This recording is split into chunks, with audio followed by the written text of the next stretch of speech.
Okay, well, okay. I want to talk today about the University of Lunar project. This is an idea that occurred to me way back, at least 1991, if not earlier. And I approached it from a unique idea. I was thinking about, okay, how we're going to do things on the moon, and it occurred to me that there are so many things that we need to know how to do that we don't know how to do now. Yeah, there are a lot of technologies that are going to be needed on the moon, and NASA's developing some of them, but only those that fit its mission precisely. And that mission keeps being downsized, so the technologies it's interested in developing keep falling off the charts. So the idea was to find other ways to advance technologies that are immature or forgotten about or not even on the radar screen.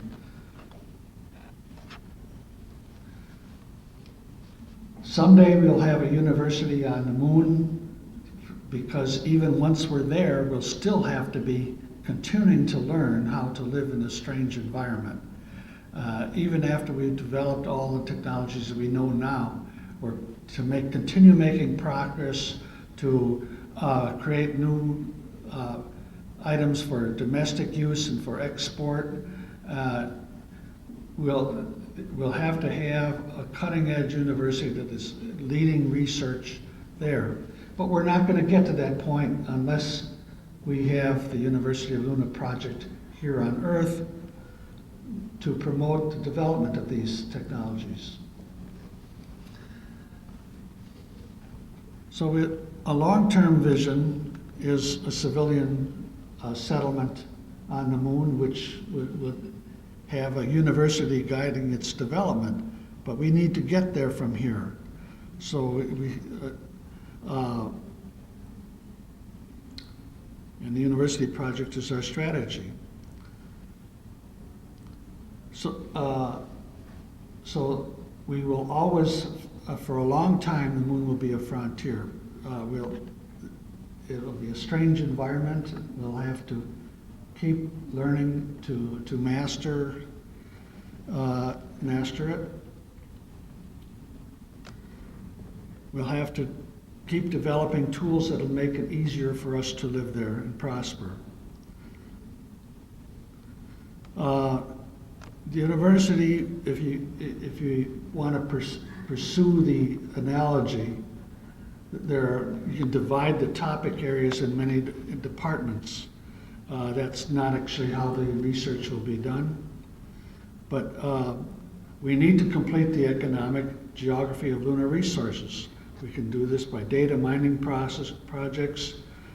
We need to identify logical transportation corridors. We need a really good topographical atlas of the moon to do that. We'll be working in things that could be called the energy department. We need to know how to extract helium-3. We need solar power storage systems. We'll be continuing to work in astronomy, lunar technologies, mining and processing, dust control systems, all sorts of things. We'll continue to develop lunar building and manufacturing materials, lunar appropriate architectures.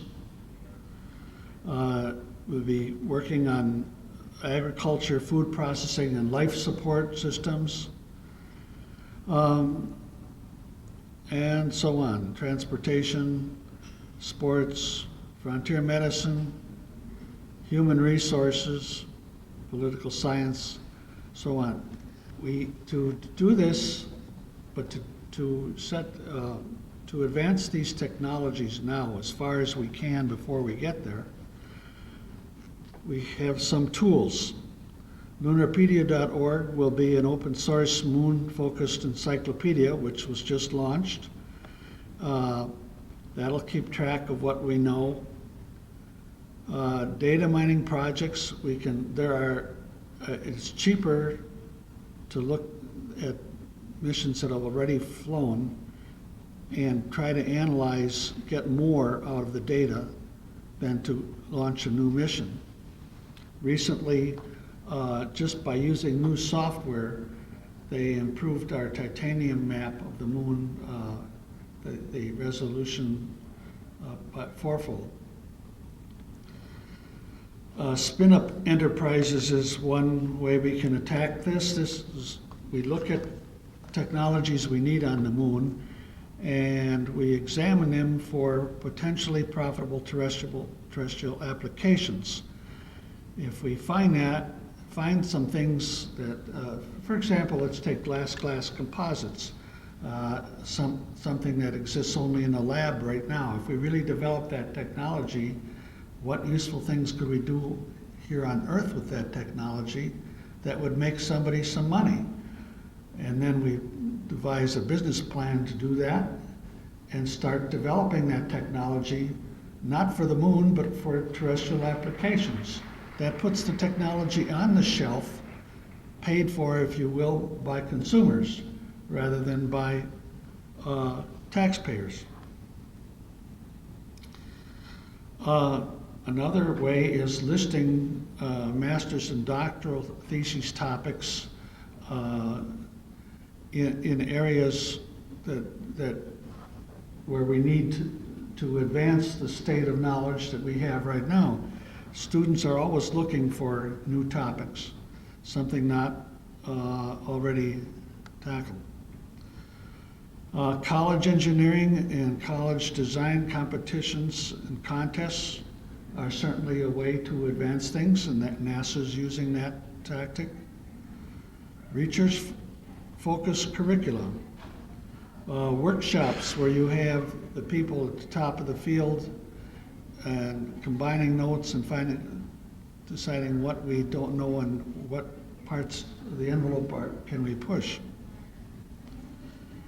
Involving universities and corporations.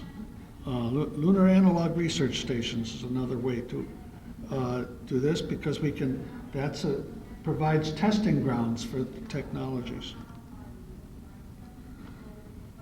Where will the research be done? At universities and colleges, in corporate labs, wherever we can find people willing to take up the challenge.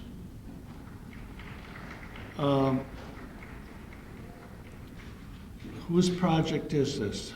This is a project open to anybody who is interested, anybody who wants to take part. It's not a NASA project, it's a project that involves anybody. It's international. We want to get students involved, we want to get entrepreneurs, enterprise. We don't know how successful this project will be. In some areas we might make a lot of progress. In other areas we might make very little. And the reasons can be different. We might find that it depends on who we find who's really interested, and that's unpredictable. So this is sort of the university will exist basically an internet-based reality, and I see it as a research catalyst.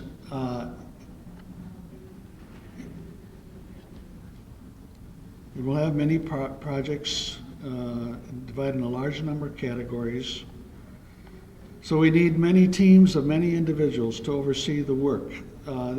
This is going to be a distributed thing, and if you look at it as a website, obviously we're going to have content management teams, but I'm not sure. It might be a better approach to use wiki software. We'll have to discuss that.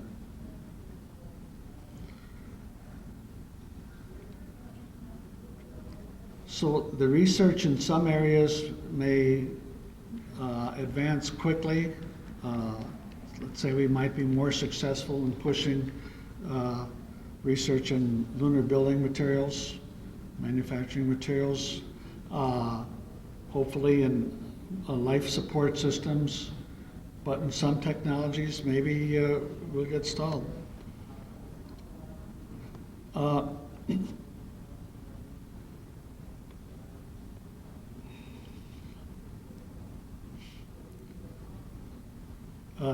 The project began as an idea of 2 Moon Society members, myself and Dave Dunlop, and as such, it is a spin-off, if you will, of the Moon Society, because it will have its own board, its own directors, its own website, and so on. We invite other space advocacy organizations to get involved. We welcome institutional partners, industrial corporations. We've been talking about taking this to different professional societies. So it's a grassroots effort on the part of those who believe the moon has a significant role to play in our future. United in activities aimed at providing the eventual pioneers with the tools they will need to succeed so that we can get off to a greater start. There's already a lot of work done that fits the mold of the kind of things that we'd like to promote.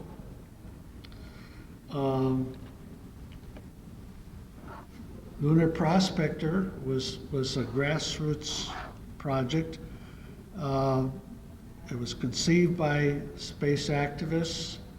We had a convention at which, in Houston, in 1989, at which we hired Dr. Alan Binder to guide the put together lunar mapping mission to look for hydrogen at the poles. It took quite a while before this mission flew, but it did fly. In the upper right-hand corner, you have Dr. T.D. Lin, who took NASA samples and proved that we could make concrete on the moon. And he's been pursuing this for 20 years, refining the process, getting it so that we need the least amount of water possible. He's now got a process where the mixture is steamed and finding ways to recover most of the water as the concrete cures. And now he's retired and he's working with students at universities in Taiwan, where he is from, to advance the project further by developing the very equipment needed to do this at every phase. So that's an excellent example. At the bottom left, we see Dr. Brant Goldsworthy, who succeeded in making the first ice cube sized sample of glass composites. Glass fibers with a high melting point embedded in a glass matrix with a low melting point. And this is a technology that we think will work on the moon for making spars for space frames and all sorts of things. Glass composites seem to be stronger than steel. But we haven't gotten beyond that one ice cube piece that he made. This was an attempt by myself to see if we could make paints on the moon for artists to use out of sodium silicate, which is the only known inorganic adhesive, so adhesive-based paints rather than solvent-based paints, because there are no inorganic solvents, and then with metal oxides. Now there are several people working on ways to tame the moon dust, the so-called lunar lawnmower, and the elephant trunk idea, which would be a magnetic coil which is suck things up magnetically. And they're making a lot of progress on ideas to handle the regolith, because most of it incorporates iron fines which are magnetic, and that's a way to handle it. You can microwave it and fuse it very easily. We have Bigelow Aerospace, which is developing inflatable structures. They licensed the Transhab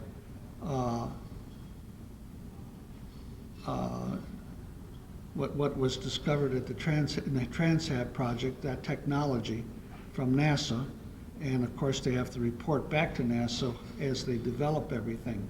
But they're doing it as a private enterprise. And here we have a helium-3 miner.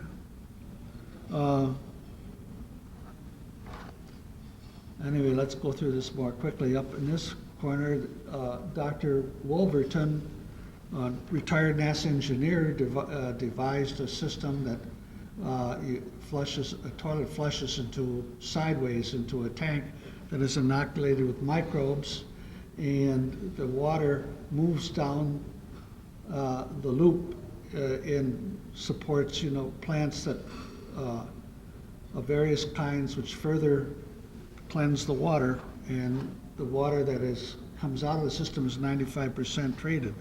So that's part of the equation for biological life support.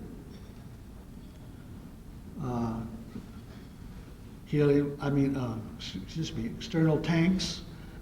We had a lot of ideas how to use those. So far, nothing has happened. So we are our priorities at first, we're looking for projects that engage youth and the current generation. Us older people will be retiring, or some of us have already retired, and we need somebody who's got the fire to replace us. So anything we can do to engage youth in this is a top priority. The next priority, also, or co-priority if you want, is there's a lot we don't know yet about the moon. We have to prioritize missions which don't just scratch scientific itches, but which really concentrate on finding and mapping to greater resolution the moon's resources. And economic geography also includes things about the moon's surface and its features that have economic importance. That would include a high resolution altimetry map so we can really plan transportation corridors. It would include mapping lunar lava tubes, which have quite a bit of economic significance.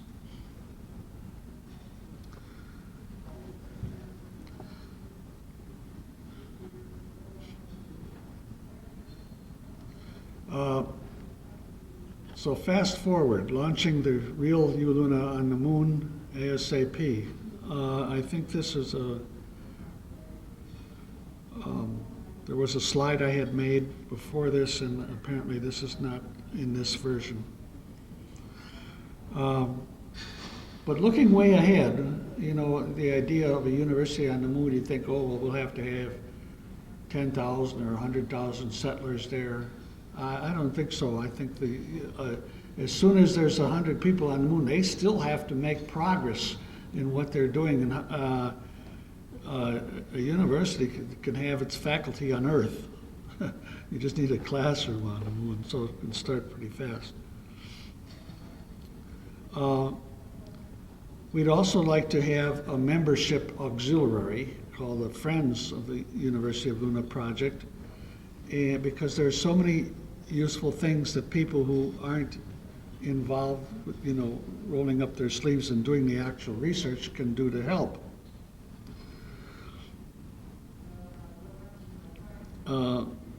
So the Friends can do a lot of things. It could set up meetings and seminars, speaking engagements. It can arrange award ceremonies, and so on. One of the things we've been an idea we've been tossing around is a lunar ambassador program would be much like JPL's solar system ambassador project, where people would be trained to speak intelligently about the moon and the possibilities. And that would help outreach. Who's all involved right now? It's Dave Dunlop as executive director, and I'm going to confine myself to just being on the board of advisors because I'm so heavily involved in the Moon Society itself. So the Moon Society is of course encouraging this effort, but we've had very strong response from the National Space Society, and they are most likely, according to the executive committee, to come aboard as an equal sponsor, and we thank ISDC, of course, too. And this was a previous version and not the final version. I could tell that from a lot of the things Dave and I had worked on to improve this. We're not on this version, I'm sorry. But any questions? I'd like to say a few things too. Huh? I'd like to say a few things myself.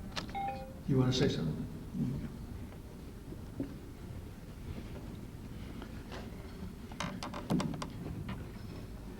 One of the things that we're trying to do is to start as a small initiative, without, billions of dollars or a huge institution, but one of the ideas is to try and leverage the resources that already exist and to create something that creates a catalyst that provides some added advantage. There are a lot of people around the world that have an interest, but one of the things that's I think a key driver is the culture that exists at the current time. If you go to a lot of engineering conferences and a lot of space conferences, and this is certainly no exception, you see a lot of elderly white males with white hair walking around. And we're never going to get to the moon, we're never going to get to a spacefaring economy unless we can engage the interests and energies of a younger generation. So that is really a key focus of this. And it's not that there aren't plenty of universities, and there are plenty of universities around the world that have science and engineering and those capabilities, but in the student culture today, a lot of people just don't want to be an average person. They want to live like Donald Trump. They want the next big thing. They're looking for a big score. They want to be the next Elon Musk or maybe Bill Gates if you're looking for role models. And there's an opportunity structure here because there's a lot that we don't know. I think Paul Spudis put it very well. What we want to do is to learn how to live on another world. We also, in learning how to live there, need to learn to live with advantage. And many other people have looked at the advantages of clean energy and the interlock between. We go to the moon, as Dennis Wingo just said earlier, to save our own civilization. We go to Mars to take our civilization there, but we have a big agenda here, saving our own civilization. It's unsustainable, and clean energy and access to solar system resources are probably the two keys to being able to live here. But along the way, most of us common people have to make a living, and a lot of people want to make a very good living, and they want to live like Donald Trump if they can. So what is the next big thing? The next big thing is the creation of this Earth-Moon economy. And this is going to occur as a result of intellectual capital that's created in science and engineering. And that intellectual capital is going to fuel the needs of not 6.5 billion people, but 9 to 12 billion people. It's also going to create the ability to terraform the Earth. A terrific speech was given by the President of India, Dr. Abdul Kalam. And his vision for India is very much tied to the infrastructure that could come from using space assets and resources in creating an Earth-Moon economy. Now, he himself is a propulsion engineer. He developed, I believe, the Indian Polar Launch Vehicle, and then subsequently worked on the Indian Ballistic Missile Launch Program. He's now the President of India. So he's relative to the scientific and education qualifications, he's a guy that really gets the potential. And he sees this. If you take a look, the average per capita income in India is about $3,300 a year. Well, how is it that a country that poor per capita is taking a look at a space Earth-Moon economy? And that's because they see it as enabling the growth path for their country and being able to leap ahead. Maybe the only way to do it. And if it's true for India, it's just as true, if not more so, for China, because instead of 1 billion people, the Chinese are 1.3 or 1.5 billion people right now. So this is in a way for enabling the future. Now, the vision that we have is, obviously you could reach a lot of people on the internet. It doesn't cost them a lot, it doesn't cost us a lot. So what we want to do is to be in information mode, to say, here's a whole range of interdisciplinary opportunities. And no one's going to do it for you. This is going to take sweat, it's going to take effort, but at least you can start learning about it in a fairly accessible, low-cost way. The second layer of that is we can also put up information about where's a lot of this work going on around the world. So we have some work to do in terms of linkages, nodes, and trying to make the ability to get the big picture and then focus in on particular areas of interest. You as a consumer looking at this, maybe you're interested in solar power satellites and solar power energy systems. Maybe you're interested in closed environment life support system. Maybe you're looking at things that would involve in situ resources. So, there's a whole list of categories or focuses that will comprise the university. The next thing is, if you have those kind of interests, then we want to make sure that we've identified, and through boards of advisors and looking at people who have expertise, and say, what can we do to give you some specific focuses? And then for research, someone wants to get a PhD or a master's degree, or they have a particular educational goal. You have a lot of science and engineering people who are looking for things that need to be usefully done in their own career. Well, we can try and align their interests and needs with the University of Lunar project and with advancing the state of the art of technology. But there's another element, because there's, not everybody is a good entrepreneur, and those engines that require not only having the technical and scientific background, but if you're going to be the next Bill Gates or Elon Musk, you have to know something about intellectual property, you have to understand the commercial markets, you have to be able to formulate a business plan, you have to access capital. So there's a whole set of supplementary skills, as well as the personality component and drive to be able to do that, plus your technical work. And there is a student culture today, and there is a culture, at least in some universities, where people are very much wanting to synthesize those things. So this project is an attempt to create, to assist and turbocharge that kind of climate of entrepreneurship in existing institutions, and to make the cost of accessing information to get you into this mode as reasonable and slick as possible, so it doesn't take a lot of time and a lot of effort. So that's what our University of Lunar project, it's a metaphor. We're not at this point pretending to be a university, but there are a lot of universities out there around the world, but we think that there needs to be a climate that encourages people around the world, and students in particular, to engage in research and entrepreneurship to move this agenda forward. There is not enough money in NASA. This is not NASA's job. This is not the job particularly of any one single national space agency. There needs to be a global appreciation that this is where opportunity lies, and this opportunity is the ability to create intellectual capital and to do things, as Peter has shown in the demonstration, that are innovative and that are going to address things. Now, the moon is not that different in bulk composition than the Earth. And if you're looking at the pressure on a limited and scarce biosphere, the ability to use those resources in situ is just as important in our terrestrial market as it will be on the lunar surface. If we can succeed in doing that in a cost-efficient way, if we have a lot more energy resources, we can create we need to have tremendous amounts of fresh water on this planet. We are in a collision course politically and economically with resource shortages here. So the only way we're going to address that and have a hopeful future for growth and prosperity in a way that our Earth can carry is to access these space-based resources. But there is so much to be done, and as Paul Spuda said, we have to emphasize in situ resources, because those in situ resources are not only on the moon, but what we learn from the moon has a direct application to the vast terrestrial markets that we need.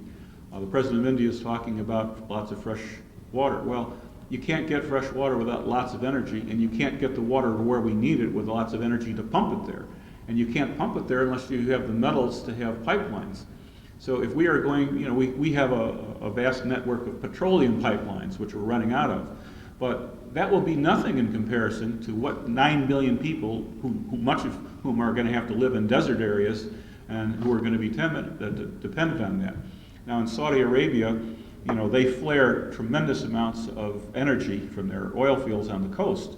And they use some of that heat to desalinate water, and they pump that water to Riyadh, hundreds of miles from the coast. You have a city of about 2 million people. Now only the Saudis can afford to be that wasteful. But we have a current example of that kind of thinking, that kind of scale, that kind of engineering. And this has got to be very, very commonplace around the world if we're not going to have water wars. And that can only come by having tremendous amounts of energy and metal and the vision to use it. So we're not going to terraform Mars first, we're going to terraform Earth first if we're going to sustain our species. And so the kind of global thinking, the kind of enterprise, and the kind of energy, it's going to rest on people who are today under 30 years old. They're going to have to catch fire with that kind of vision. So even though Peter and I are the kind of elderly white males with white hair, this vision is something that has to catch fire with another generation. Many of the people walking around were really imprinted in their excitement during the Apollo days because there was a vision there. And the vision is still to live and learn how to work in space. And there's still a hell of a lot of work to do. So we're not anybody who's interested in the university is not going to get a free ride anywhere except to be embracing a lot of their own energy and sweat and creativity to make all this stuff happen. And we want to have a very consumer focus to our project, and our metaphor is to try and energize and engage people all around the world. This is not an American process. The people who will benefit most fastest are probably not in the United States. They're going to be in India and China and all those places that don't have the water and energy and that have a vision to make those applications. That's where our terrestrial market is going to be. So that's the nature of our project, and I think time-wise we've got about 5 minutes before Rick Tumlinson is about to speak. So I'm certainly happy, Peter and I, to engage any questions that you have about the project. We're just in the process of initiating this. This is an advocacy effort. We're not an educational institution per se in the sense that we are pretending to be a university. It's a metaphor, but it's a way of trying to leverage our human resources and to get momentum. Yes, sir. The data coming back from various space programs and the comments to the outer planets and what's going to the inner planets are going to produce a lot of data that's going to be useful for lunar science and development. And I think I would urge your efforts to take a close look at that information, because most of it's going to be unanalyzed. It's just the way it is. NASA people have told me that we cherry pick 10% of the data. That's not to say they're selective in the data, but they just can't handle it all.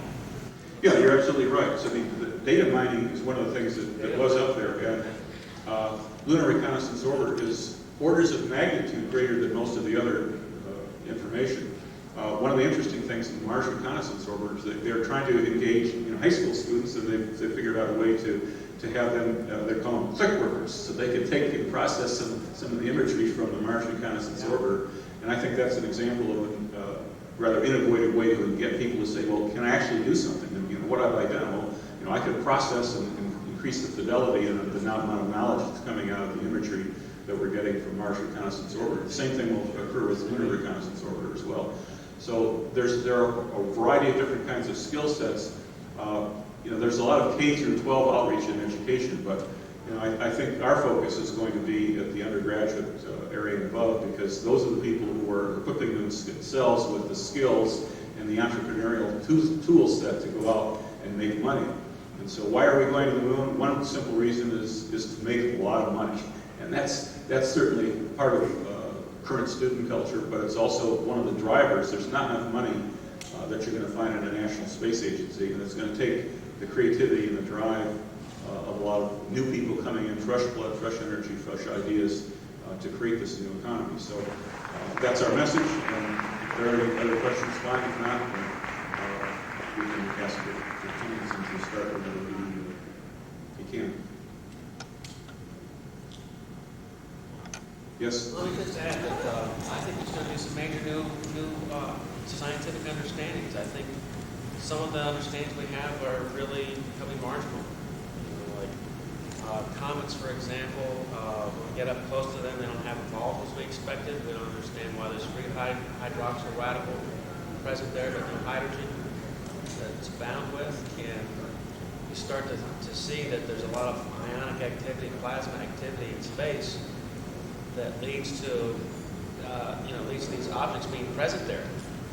So, I would urge you and your students to really look at the data, think outside the box, because our understanding of the sun and the solar system is going to change radically in the next several years. I'm not sure. Well, we're always, one of the things I enjoy is that as we learn more, we continually are surprised. Yeah. And we thought we were that smart, we thought we were pretty well informed, we thought we were pretty sharp, and then all of a sudden, Yeah. we have that reaction. This happens again and again and again. And over my lifetime, the knowledge and variety of, just the number of moons that's known, just the fact it was a hypothetical thing to have a Kuiper belt. And, now there are, I think, 10 or 11 objects that are over 1,000 miles in kilometer that have been identified out that far. So the potential resource base is significant. There's a vision, Mars Society to take a look at Mars. I think, for example, that another interesting object, if you want to look at challenges, is Ceres. Now, Ceres is now, I guess, upgraded from an asteroid to one of a minor planet, kind of in the same category as Pluto. But Ceres, apparently, there's some reasonable speculation to think that it's an ice ball with a rocky cover. And so it has almost no gravity, but it has the materials. It has the water, the volatiles that we would need, and the surface materials from which we could construct bases. And it's also, even though you would need large solar collectors, it's still in the inner solar system, so that solar energy could be a driver. If we get helium-3, we'll learn how to live on an ice wall, and from those ice wall resources to be able to colonize the outer solar system. That's a major stepping stone because we don't have the ability. We can think about Mars, we can think about the moon because of proximity, but there are many challenges. So you're absolutely right. We are going to be looking outward. We are going to be looking at people who want to synthesize information. So I think our time is up, and the next topic.